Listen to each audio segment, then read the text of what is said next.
வணக்கம்.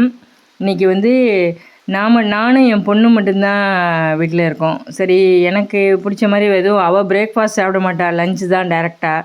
அதனால் எனக்கு பிடிச்ச மாதிரி பிரேக்ஃபாஸ்ட் ரெடி பண்ணேன். ஆப்பிள், அப்புறம் சாத்துக்குடி கட் பண்ணி ஜூஸ் எடுத்துட்டேன். ஜூஸ் எல்லாம் அப்படியே குடிச்சிடுவோம். நாங்கள் தண்ணியோ சர்க்கரையோ எதுவும் போட மாட்டோம் அதுக்கு. அதனால் போட்டு அப்படியே கொஞ்சம் அவல் பிசைஞ்சு, அவல் கொஞ்சம் நாட்டு சர்க்கரை, தேங்காய், அப்புறம் ஏலக்காய், சுக்குப்பொடி எல்லாம் போட்டு கலந்து கொஞ்சம் முந்திரி தாளித்து கொட்டினேன் நெய்யில். நல்லா இருந்துச்சு, நல்ல டேஸ்ட்டாக நல்லா இருந்துச்சு. இதுதான் என்னுடைய காலை உணவு. அப்புறம் மதியமும் யாரும் இல்லை, நானும் என் பொண்ணும் தான். அதனால் கொஞ்சம் மோர் குழம்பு வச்சேன். அவசர மோர் குழம்பு அப்படின்னு தான். தேங்காய் சாதம், மோர் குழம்பு, அப்புறம் கேரட் பொரியல்.